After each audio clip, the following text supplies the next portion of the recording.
Okay, remember when I said erosion is not a bit crusher?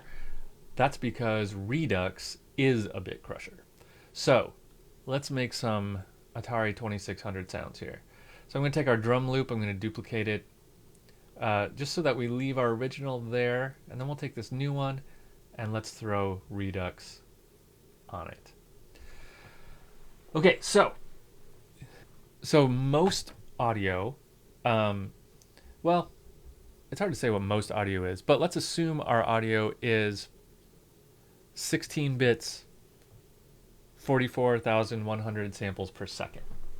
Okay, so what we can do is we can lower our sample rate, or actually simulate a lowered sample rate with this rate, and we can simulate lowering our bit rate here. Okay? Now, the way to think about this is the lower the sample rate, the more the computer has to guess what the samples are, and that tends to generate artifacts, glitchy sounds. The lower the bit rate, the more square each sound gets. So that means instead of this nice curve in a sound, you might have a block.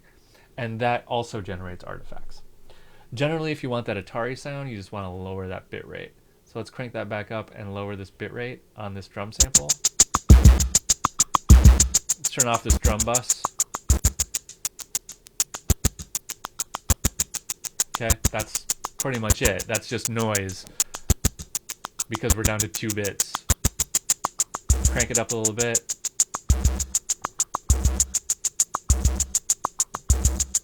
Okay, we do have some control over the shape, so instead of that purely square thing going on, we can adjust the shape a little bit.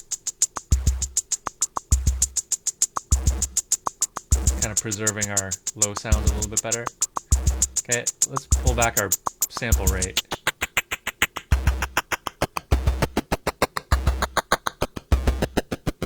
There we go. Now we're into Atari land. Jitter tends to mean kind of randomness. So introduce some randomness in it.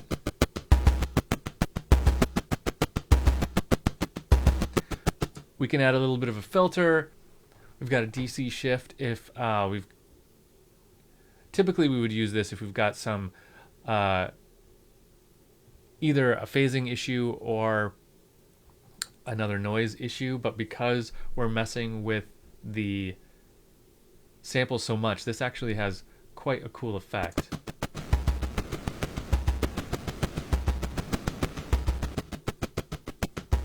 Right? It really changes it a lot because we're doing such weird things to the bit rate.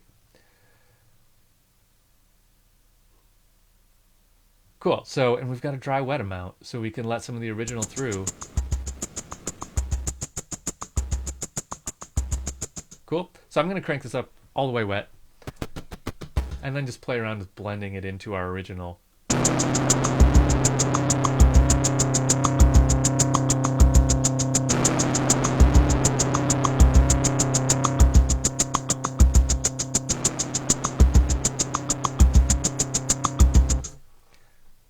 It's really fun. And this is not just for drums, like all these effects. Put it on anything. You know, if you really want to make that super 8-bit sound, take a whole track, throw this on your master, and then you've got like a, what's the name of that genre? I don't know, 8-bit.